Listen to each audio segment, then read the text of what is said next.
O ministro que fala o que todos nós gostaríamos de falar, né? Que o Lula está enjaulado. Com vocês, Abraham Weintraub. Ô, Duda. Obrigado, Duda. Ô, que balbúrdia é essa aqui, gente? Para com a balbúrdia, pô. Parar com essa balbúrdia.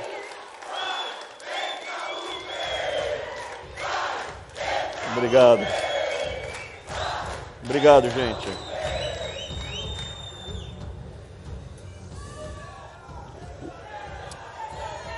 Eu queria... Então, esse é um dos temas que eu ia comentar aqui da palestra. Esse é um dos temas. Primeiro, falar o seguinte: eu concordo, conheço o Duda bastante, o Eduardo Bolsonaro, há algum tempo já.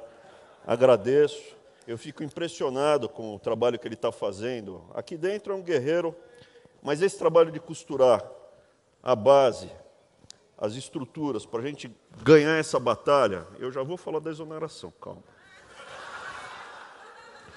É muito importante. É importante para a gente ter estrutura, ter um evento como esse, ter a perspectiva que é uma batalha internacional. Dentro desse trabalho, a gente tem que ter também a perspectiva histórica, porque tem eleição daqui a 3 anos e depois tem outra. A gente tem que ter uma estratégia de longo prazo para ganhar essa batalha. Tem o Duda, mas a gente tem todas as estruturas aqui, tem um monte de políticos jovens. Então esse é o tema que eu queria trazer aqui para vocês, porque a gente abordou vários assuntos. A gente abordou a questão das armas, que tiraram o direito da gente se defender. Relativizaram a propriedade privada. Nos esportes, relativizaram, acabaram com a divisão entre homem e mulher. Tem a questão das barbaridades do livro didático. Quanto à exoneração, eu queria só dar uma pequena amostra do que foi feito desde o Fernando Henrique. O que foi feito não começou com o PT, começou com o Fernando Henrique.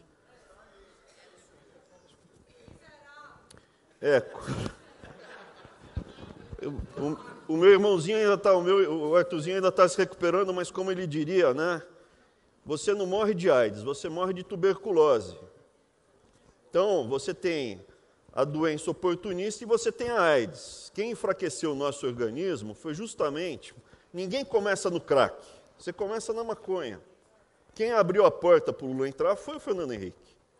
E esse trabalho está sendo feito há muito tempo. Exonera, exonera! Pega o livro didático, que maravilha! Na República Federativa do Brasil, nós temos 600 mil servidores civis na ativa. 300 mil estão no MEC. É do tamanho das Forças Armadas. Os poucos últimos anos do PT, da Dilma, aumentaram em 100 mil no MEC, só no MEC. Ah, é? Tá bom. Com concurso público e o STF, Ministério Público, a gente tem que usar a cabeça. Nós somos indivíduos, a gente está crescendo rapidamente. Uma coisa só que eu discordo do nosso amigo Eduardo Bolsonaro, que organizou tudo, está liderando esse processo todo. Que o Onix comentou, é o nome do futuro. Esse daqui é o cara do futuro.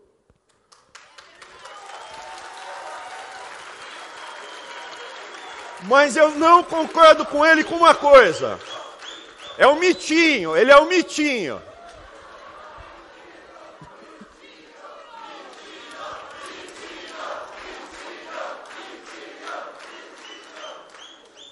Mas eu queria discordar dele de uma única coisa. O movimento conservador chato é da vovozinha, cara. A gente é muito mais engraçado que a petelhada.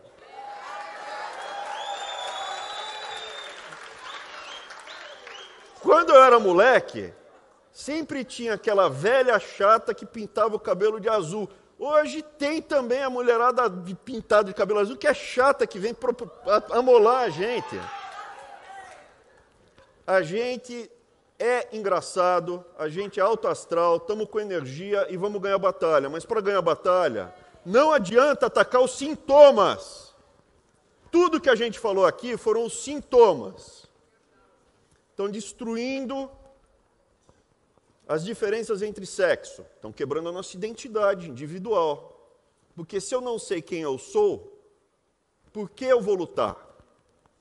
Destroem a nossa identidade familiar. Se eu não tenho filhos, para quem eu vou lutar?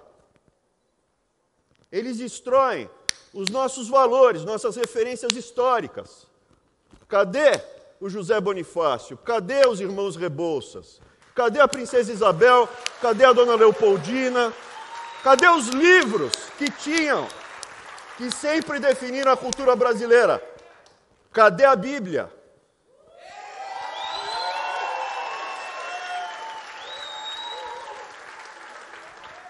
Essa destruição, enfraquecimento, não é por acaso. Direito à defesa, ter arma, propriedade privada, tudo isso são sintomas de um ataque maior. Por que a gente está aqui? A gente está lutando aqui pelo quê? É a nossa liberdade. Então, vou começar a apresentação.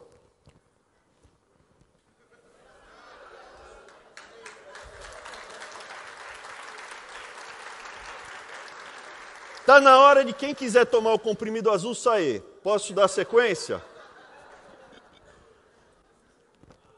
Eu conto no final o que é isso aqui. Está em grego. Por que está em grego? A democracia surge com a classe média. Como é que surgiu o conceito da democracia? Surgiu na Grécia. Atenas era uma sociedade oligárquica. E você tem um negócio chamado revolução hoplita. É uma revolução. O que nós estamos fazendo aqui é uma revolução, assim como teve uma revolução em Atenas. Você tinha um grupo pequeno de nobres ou de oligarcas que tinha dinheiro para comprar cavalo, lance, espada. E quando eles tinham que defender ou brigar, era um grupo pequeno de oligarcas que ia lutar pela cidade. Quando eles venciam, eles ficavam com os espólios. E no tempo de normalidade, quem mandava na cidade eram eles. Atenas passou por uma revolução econômica. A revolução econômica foi o comércio, que permitiu ter artesanato, ter algum trabalho de skill, de desenvolvimento, e com o comércio e com esse artesanato, surge uma classe média. Não tinha só grandes proprietários de terra, poucos que podiam comprar armas. Surgiu uma classe média que podia comprar o elmo, o peitoral, uma espada, uma lança e o óplon, porque eles eram hoplitas, que é o escudo. Esse cara, classe média, ele sozinho não era forte. Ele era mais fraco do que um oligarca. Mas ele, junto, era imbatível. A classe média junta, armada, preparada, era imbatível. E se tornou o grupo dominante da Grécia. E essa é a base da democracia. Porque a classe média, ela não está lutando pela liberdade do indivíduo. Eu estou lutando pela liberdade dos meus filhos, mas eu sei que se for só os meus filhos que forem livres, eu não consigo. Eles não conseguem. Eu tenho que lutar pela liberdade minha, dos meus filhos, da minha família e da família do Eduardo e da família de cada um de vocês. Porque juntos nós não seremos escravos. É disso que a gente está falando. A batalha da educação é sobre liberdade. Um analfabeto é um escravo. Ele não consegue nem andar de ônibus. Um analfabeto, ele é totalmente guiado, porque ele não consegue interpretar um texto. Quem sabe ler e escrever, não vota no PT.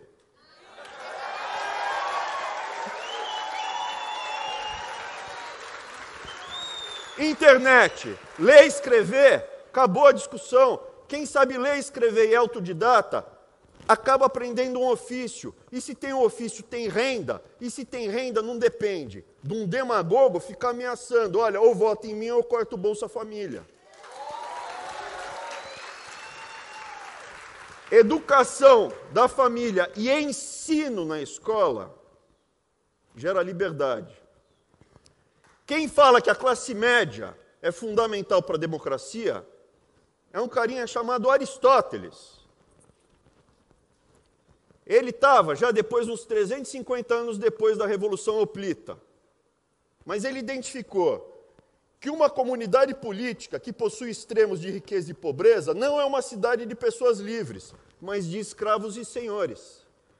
Aonde os escravos ou servos, eles têm muito ódio, têm muito rancor. E esse rancor pode ser capitalizado por um demagogo que vira ditador e domina toda a cidade. Ou a cidade vai ser comandada por um grupo de oligarcas,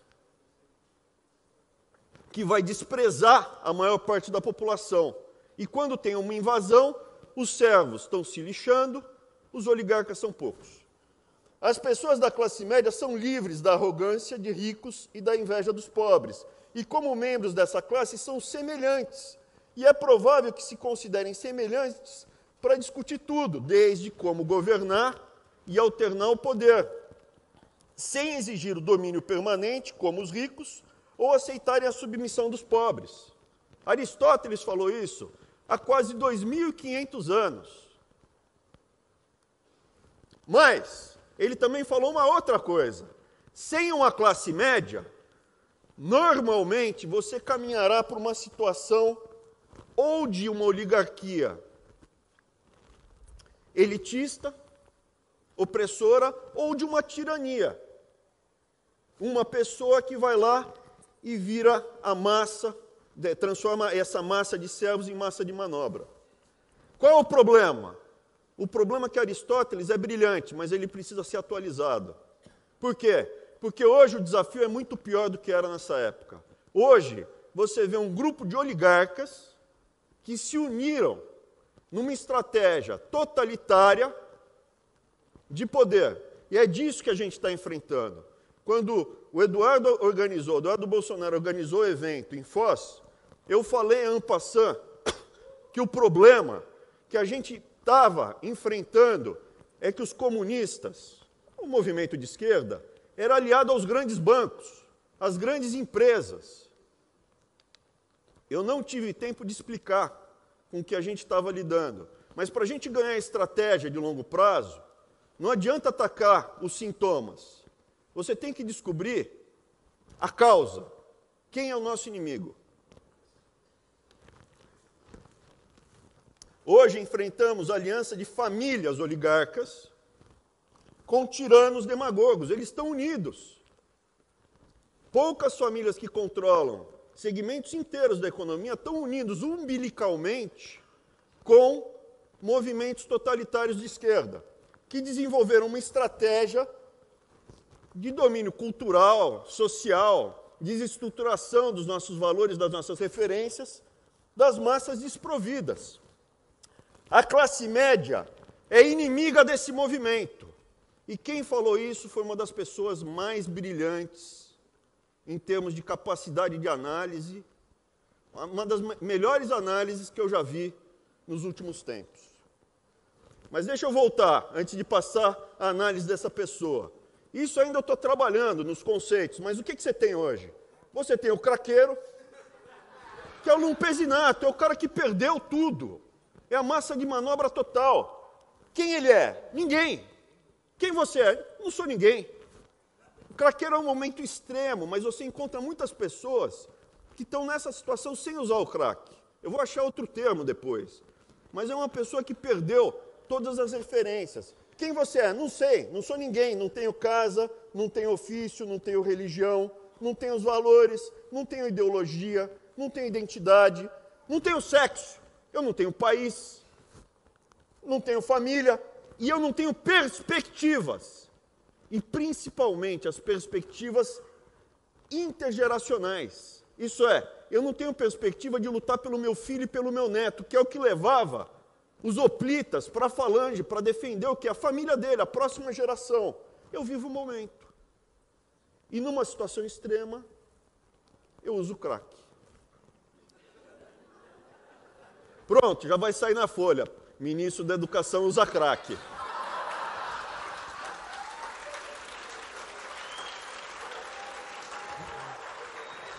Quem é o inimigo? Quem é o inimigo desse movimento? É a família. Porque se você tem uma família, mesmo que você não tenha, mas você tem o potencial de ter, quem você é? Tem alguém na família que tem um ofício. Eu sou um padeiro, eu sou um contador, eu sou um policial, eu sou um marceneiro, eu sou um empresário que tem um negócio assim, assado, frito, cozido. Eu tenho um ofício, eu tenho uma família, eu tenho valores judaico-cristãos no Ocidente. Quero um país melhor e mais seguro para os meus filhos e netos. Esse é o inimigo. Você tem o comunista vocacional. O que é o comunista vocacional? A melhor forma que eu consigo enxergar, eu não sei se é o idiota útil, eu vejo mais como, olha, a forma mais eficiente que eu vi para analisar como o outro lado se comporta é como uma religião sem Deus. Você tem o alto clero, na Idade Média você tinha famílias de papas, e você tem o baixo clero. O baixo clero não tem família, ele está 100% dedicado à causa. Ele tem um ofício, ele tem lá seus 10 mil reais, 15 mil reais, 5 mil reais por mês. Mas ele não tem identidade nem família, ele vive pela causa, ele acredita nisso. Esse é quem tem tração no debate com a gente. E a cabeça da medusa está aqui. É o comunista dinástico, é um oligarca, empresário comunista, por incrível que pareça, é o que a gente lida, é o falso bom moço, é aquele cara que se entope de ganhar dinheiro arrancando o couro do povo e vai lá e fala, não, mas o social. Quem está falando são vocês. E o alto clero. O alto clero, o que é? Você pega, são gerações de grão-vizir comunista. O vovô, o bisavô do cara era, o avô do cara era, o pai do cara é, o cara é e o filhote já está vindo para sugar nosso sangue. Não é piada, não é o João Dória esse. Esse daqui estava lá em outro modelo aqui. Mas se você pegar, tem uma família lá no Rio Grande do Sul que o bisavô era socialista.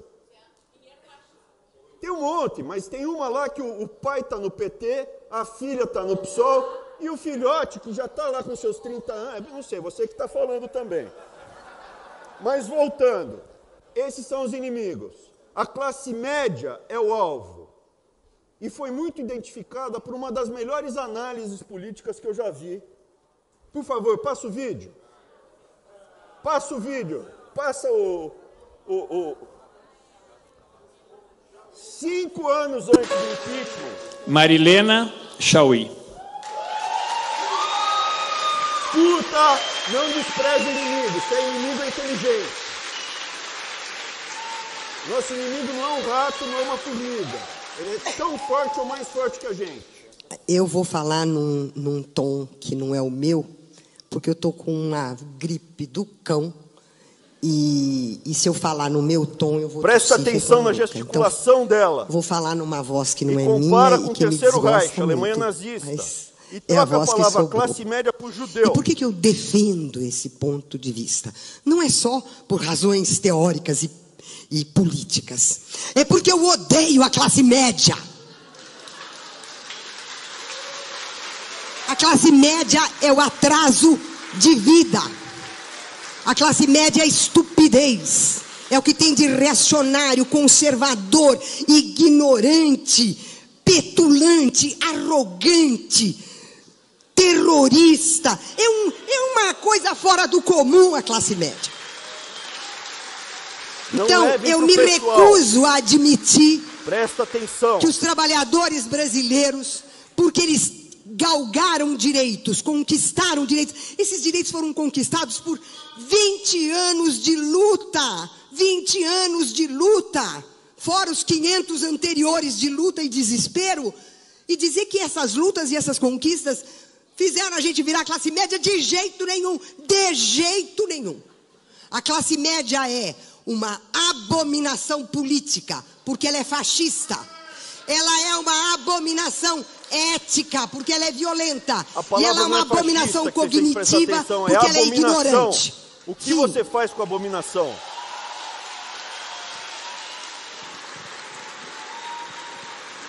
Preste atenção no vídeo, na gesticulação dela. E pega qualquer discurso do Terceiro Reich. Troca a palavra classe média por judeu. É Schmutzige Juden. Pode voltar para a apresentação, por favor. Como é que está indo? Está tudo bem?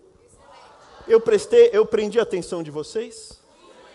Agora eu vou precisar de um pouquinho de concentração. Mas não para eu te explicar a teoria de microeconomia, só para vocês acreditarem que o que eu vou falar é ciência. E se vocês quiserem ver depois, é fácil de ver. Eu não vou explicar a teoria microeconômica, só vou falar para vocês como funciona e mostrar que existe uma série de equações, é um trabalho científico profundo e sólido para o que eu vou falar aqui. Está no livro de economia básica, inclusive eu cheguei a dar o curso, isso aqui era o meu curso. Alguns slides do meu curso. Então, toda vez que você tem um livre comércio e você faz uma troca, comprei uma água, estou com sede, gastei R$3 na água. Depois de comprar a água, as duas pessoas que fizeram a negociação estão melhores. Porque eu estava com sede, eu teria pago R$5 na água, eu teria pago R$10 na água, eu estava realmente com sede. E o outro ficou feliz, porque ele ganhou R$2 ou R$1 na água. Os dois lados saíram ganhando. E você tem como medir isso. Eu teria pago R$10 numa água, mas a água me custou 3. Esse espaço chama-se excedente do consumidor, é bem-estar. Eu fiquei feliz. Depois que eu comprei, eu fiquei feliz.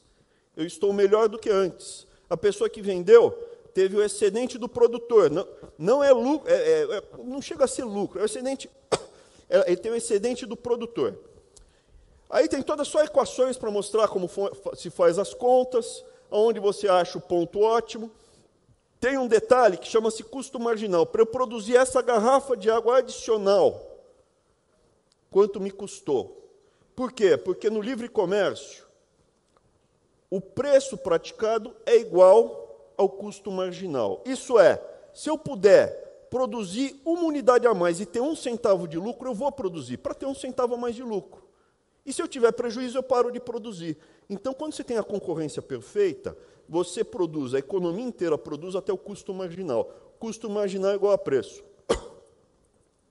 Vocês têm que acreditar em mim.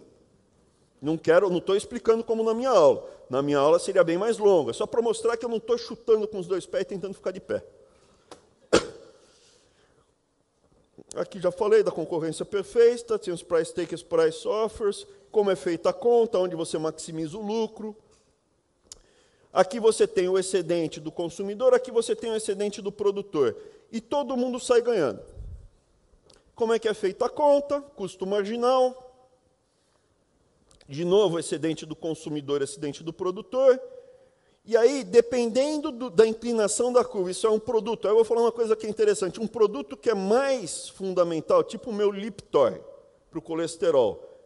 Eu vou comprar Liptor se ele custar 100, 200 ou 250 caixa. Por quê? Porque eu preciso do meu Liptor. Agora, o Papa Bolinha da Singer, não. Vocês lembram do Papa Bolinha da Singer? Vocês estão velhos. Tá, esse daqui é para o meu Liptor, o anterior não é tão importante. Por que eu estou falando isso? Porque os monopólios geralmente acontecem em coisas fundamentais.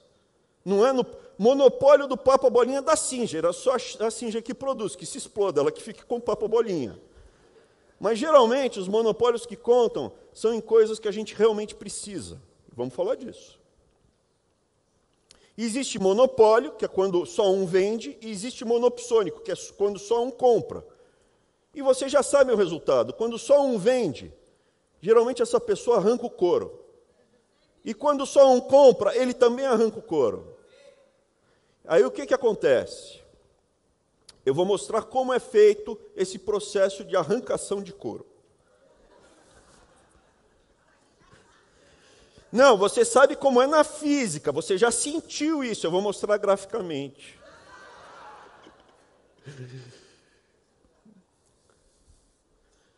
Teoria dos jogos, monopólio puro é raro. Ah, sim, monopólio puro é raro. Só um produtor é raro. O que a malandragem faz? Chama ter um market share muito grande. Eu não sou o único produtor. Não, mas você tem 90% do mercado. Na prática, você é um monopolista. Que é o caso da cerveja no Brasil. E aí vem o termo.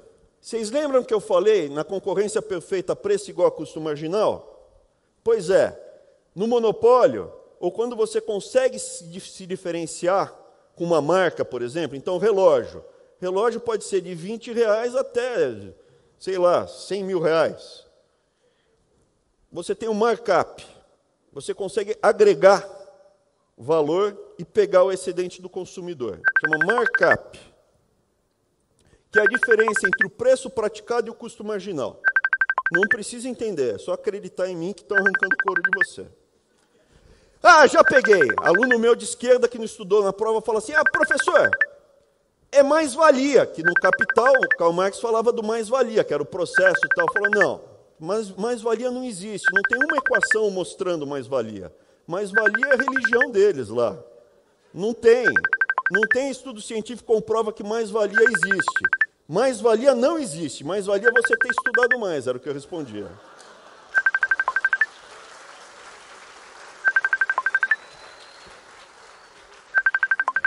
Muito bem, agora vem o gráfico que eu vou mostrar, e também se não entender não tem importância, porque depois vocês vão entender, mas olha, na concorrência perfeita, preço é igual a custo marginal, e todo mundo fica feliz. No monopólio, você restringe a quantidade que você vai vender, o preço é mais alto e você arranca isso de quem ia comprar, e as pessoas que poderiam ter comprado aqui não vão comprar. E todo mundo aqui sai perdendo e quem ganha é o monopolista. Tá? Então tá tudo, é científico que eu estou falando. Não é papo, e é ciência básica. Tá? Para isso que existe uma coisa chamada legislação antitrust. Não pode, monopólio é feio. Não pode. Quando a Capitu, de vez em quando eu solto ela, a Capitu é minha cachorrinha. Eu vou passear com ela, aí eu solto ela. Daí ela vem, Capitu, ela é super educada apesar de ser de esquerda. Aí eu chamo, vem, Capitu, vem. Aí ela se interessa por algo, e deu uma feia, não pode, vem. Aí ela vem. Então, lei antitrust, não pode, é feio, não pode. Tá? Não pode ter monopólio. Não pode ter... E quem foi o primeiro guerreiro contra os monopólios foi o Theodore Roosevelt no começo do século XX. Tinha um cara chamado John Rockefeller que fez o monopólio do petróleo e do querosene nos Estados Unidos com a Standard Oil. O Theodore Roosevelt virou presidente e falou, bonitão, naquela época tinha exatamente isso. Grandes conglomerados estavam conseguindo monopólio em áreas importantes da economia americana. Baron Robbers, os barões ladrões. E o Theodore Roosevelt, que era um destrambelhado, que gostava de arma, que gostava de caçar, ele chegou para os caras e falou, pode parar com isso aí. Porque esses barões ladrões estavam tentando, como eles tinham poder econômico, entrar, como na Grécia, na política. Se não fosse pelo Theodore Roosevelt, os Estados Unidos hoje não seria uma democracia como é hoje. Não teria tanta classe média. Ele obrigou o John Rockefeller a quebrar a Standard Oil em 5. E falou, escolhe uma das 5, as outras 4 você não pode ter controle. Acabou o monopólio. E hoje o setor de óleo de petróleo nos Estados Unidos tem 1 zilhão. Mas essa dinâmica de sempre tentar pegar o monopólio é constante. E continuamente a gente tende a lutar contra ela. Vou dar outro exemplo, a Microsoft, esse bonitão aqui que posa de bom moço, esse cara daqui que posa de bom moço, na verdade, nada mais é do que um oligarca que arranca o couro. Lembra que eu falei que custo marginal é igual a preço? Qual é o custo marginal de você instalar um software a mais num computador? É zero. Vou instalar um software aqui, tanto é que tem, né? Vou instalar aqui, é zero. Todo o preço que você paga por um software é markup. Sendo que no passado, vocês vão lembrar, ele não tinha o melhor produto. Ele conseguiu esse monopólio porque ele conseguiu um contrato com a IBM, que tinha tinha uma prevalência no mercado, e aí começou um jogo de monopólio tirando a competição. E chegou a essa situação. Quando a Google se viabiliza, o que aconteceu? O preço relativo do software da Microsoft caiu. Não é mais tão caro instalar Microsoft no seu computador como era no passado. Por quê? Porque hoje tem concorrência. E a Petrobras? Quem arranca o couro é o corrupto ou o funcionário da Petrobras, que ganha salários acima. E quem paga? A gente.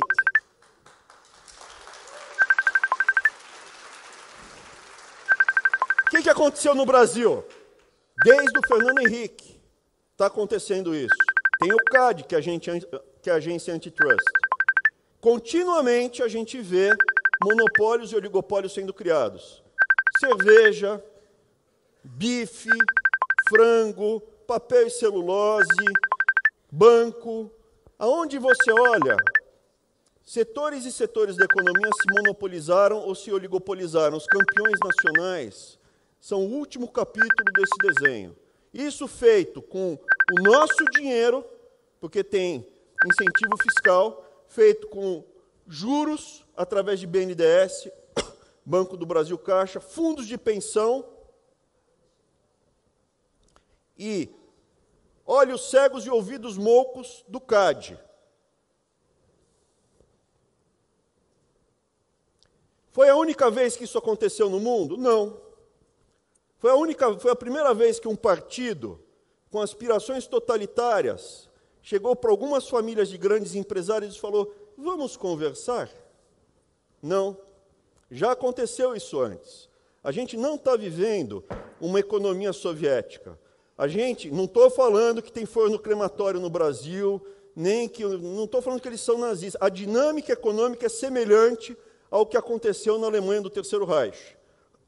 Alguns empresários de famílias alemãs começaram a se aproximar do Partido Nacional Socialista, deram dinheiro para o Hitler, começaram a ter uma relação incestuosa com o Partido Nazista, e quando o Partido Nazista chegou ao poder, Estado, partido e grandes conglomerados fizeram uma grande festa. Contratos, dinheiro, mão de obra, tudo num grande ciclo. Reich, Allianz, Bayer, ThyssenKrupp, BASF, Siemens, Mercedes-Benz, pode escolher. Todo mundo teve uma boquinha, uma tetinha. Até o Hugo Boss. O Hugo Boss fez o uniforme da SS e o uniforme da SA. Você vê a inspiração do perfume, será que veio de algum lugar? Ou a Bayer. Opa, voltou. Ou a Bayer, se a Bayer é bom. A Bayer hoje é boa, não tem problema nenhum, eu uso aspirina. Mas a Bayer fazia da aspirina ao Zyklon B. A Bayer não. A Farben, a IG Farben. Por quê? Porque a Alemanha hoje é uma democracia. O que eles fizeram? Quebraram essas empresas. A IG Farben foi quebrada em 3 empresas.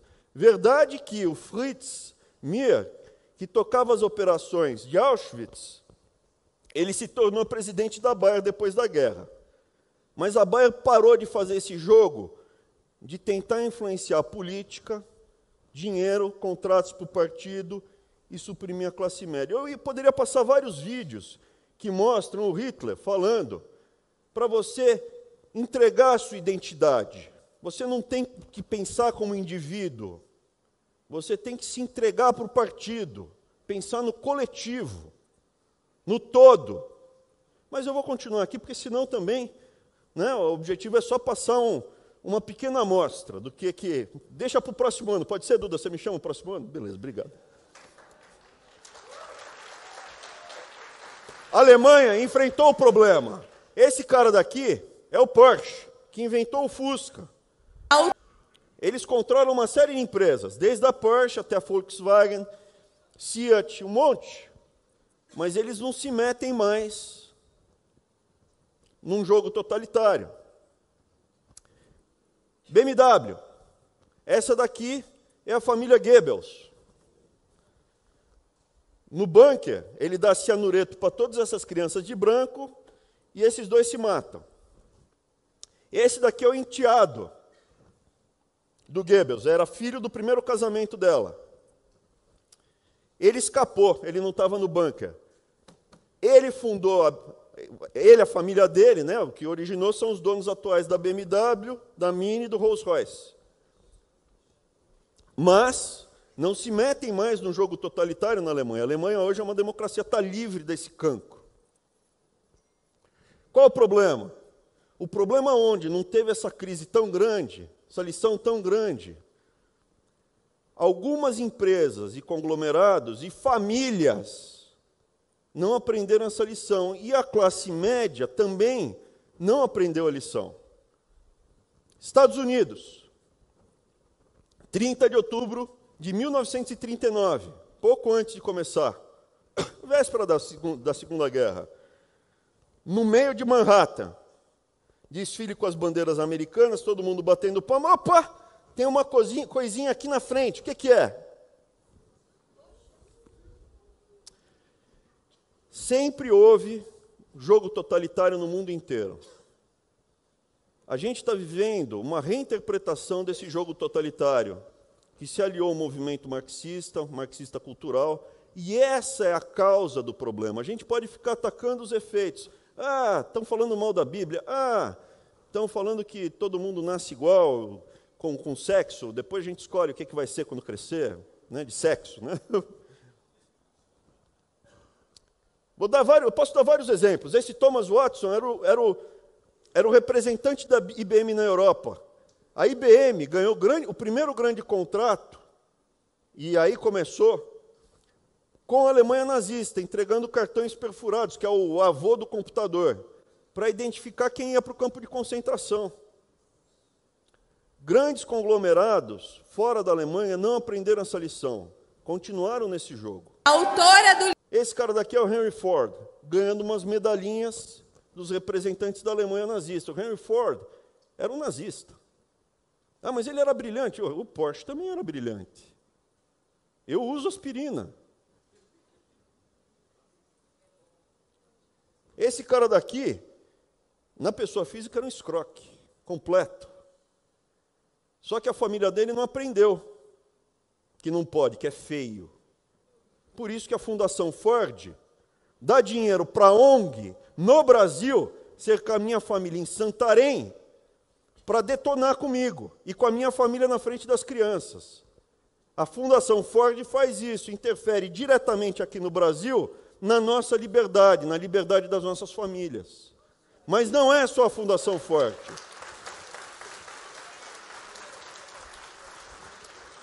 A Lava Jato mostrou a ponta do iceberg dessas famílias. A pontinha do iceberg. São famílias de empreiteiros. A Odebrecht foi para a cadeia. Mas tem mais família de empreiteiros tradicionais. 3, 4, 5, 10 gerações parasitando o Brasil. São parasitas. Frigorífico. Banqueiro. Político. São famílias na área jurídica que há gerações têm o controle de segmentos inteiros do Brasil. Só que isso se intensificou nos últimos 25, 30 anos. O mecanismo é que essas famílias, é um mecanismo isso, as famílias oligarcas e esquerdistas bilionários, são bilionários. Teve um aí do Rio Grande do Sul, que alguém falou o nome, que ficou bilionário na advocacia. Perfeito? Qual é o nome mesmo? Vocês estão falando, eu não falei nada. Escondidas num manto falso de bom mocismo. Eu posso falar aqui de várias outras que não aparecem. Telecomunicações, alguém já pensou em uma? Não adianta bater no CPF, no CNPJ. Não adianta bater no CNPJ. Tem que bater no CPF. É ali que dói.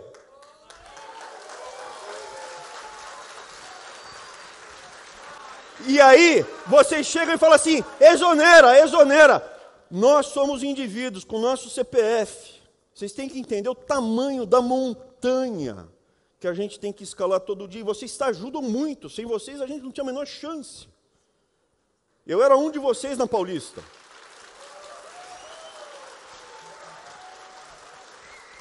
Essas famílias que ainda não foram desbaratadas, elas ainda possuem uma grande parte do poder econômico e político no Brasil, no judiciário.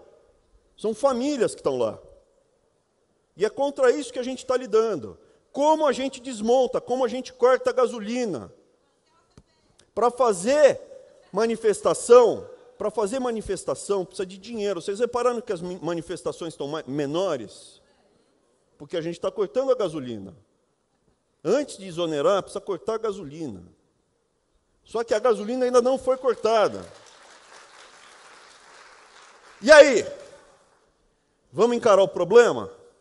Vamos enfrentar a raiz do problema ou vamos continuar batendo nos efeitos colaterais? O paciente está doente, tem que evitar a febre, tem que dar antitérmico. Mas se a gente não for no problema e enfrentar, bater de frente com eles, a gente vai virar escravo, como na Venezuela. Os nossos filhos e as nossas filhas vão se prostituir por um pedaço de sabonete, que é o que acontece em país socialista. E aí eu te pergunto, quem vocês preferem ser? O isentão do Chamberlain, que foi para a Alemanha, né? O Hitler foi lá, invadiu.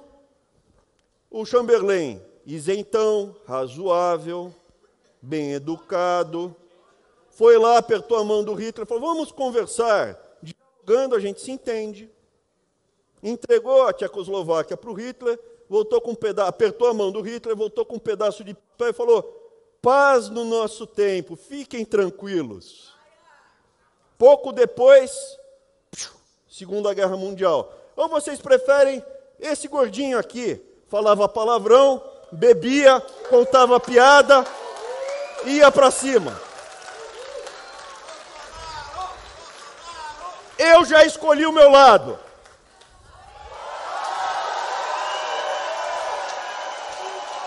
Obrigado, Dudão. Obrigado. Terminou.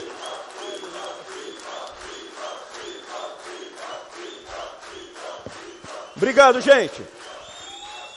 Segura aí. Cara violento, né? Muito bem. Estamos chegando ao término do nosso evento. Mas antes, eu adoro quando tem achados e perdidos. Prova que a gente ainda tem esperança. Olha, aqui temos uma carteira do Evandro Guimarães. Obrigado. Evandro.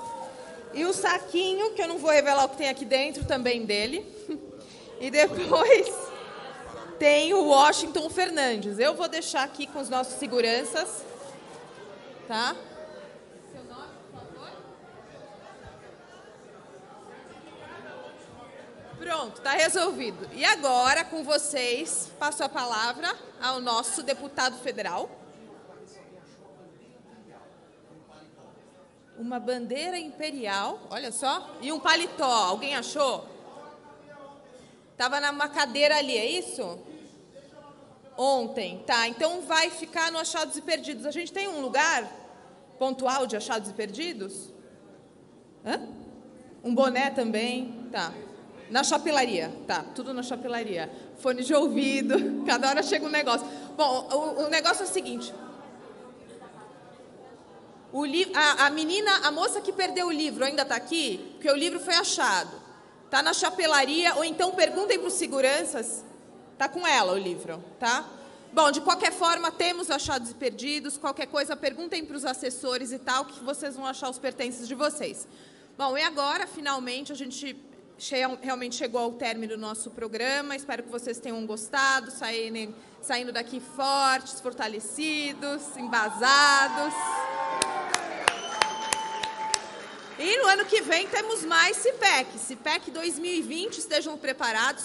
Mas antes, o nosso deputado federal vai voltar a conversar com vocês. Com vocês, Eduardo, novamente. Pessoal, primeiro agradecer a presença de vocês. Agradecer ao Matt Schlepp, a Mercedes Schlepp, ao James, a Bárbara, ao Vale do Ferris, Casey Dillon, a todos os nossos colegas americanos que viajaram, cruzaram praticamente o hemisfério inteiro para estar com a gente aqui hoje. Espero que tenha sido muito produtivo. Esse aqui não é um evento Bolsonaro, não é evento feito para mim. Esse evento, mais uma vez, é feito para vocês, gente. É para vocês saberem as causas do problema, como combater esse problema, como se posicionar como conservadores, para saber o que é que nós queremos e como a gente vai fazer esse mundo para preservar as liberdades. Então, eu agradeço a presença de todos vocês e eu espero que esse CIPEC aqui se reverta em outros CIPECs. A gente fala CIPECzinho, né, pelo Brasil. O Heitor Freire, que está aqui, espero que a gente tenha sucesso, por favor, Heitor, espero que a gente tenha sucesso na elaboração da cúpula conservadora, final do ano, lá em Fortaleza, no Ceará. Ele bateu um papo com os nossos amigos chilenos, com os nossos amigos colombianos, bolivianos, equatorianos, argentinos, uruguaios, enfim, mais focado na América do Sul. E dizer que você não precisa de uma ordem de ninguém para sair por aí defendendo e levantando as bandeiras conservadoras. Então, como eu falei aqui na abertura do CIPEC, o que é que a gente tem que fazer? Faz meme, recorta. Gostou do bate-papo aqui com o Abraham? Eu sei que vocês sabem quibar o vídeo, tá? Vocês sabem copiar, recortar. Então recorta, bota no seu YouTube, bota no seu Facebook. Você que é tiazona do WhatsApp, bota no seu WhatsApp, tá? E assim a gente vai colocando adiante as nossas ideias, porque quando nós estamos mais esclarecidos, a gente sabe defender melhor os nossos posicionamentos e dificilmente alguém da esquerda consegue nos convencer do contrário. Vocês imaginam agora que, por exemplo, depois do Benê Barbosa, se sobe aqui a Maria do Rosário para dizer que o desarmamento é bom? Vai ser difícil, não vai ser difícil? Então vamos fazer aqui, igual o Abraham Weintraub falou, vamos fornecer esse conhecimento para o nosso vizinho? Combinado, pessoal? Posso contar com vocês? Então, palmas para vocês. Eu vou ficar aqui no canto à disposição para bater foto, com quem desejar bater foto, bater um papo, agradecendo a vocês e terminando aqui com a famosa frase do Ronald Reagan. Plenário 2, as fotos? Tá, então as fotos vão ser lá onde foram ontem. A frase do Ronald Reagan, "We the people". Muito obrigado, boa noite, está encerrado esse sucesso que foi o primeiro CIPEC do Brasil.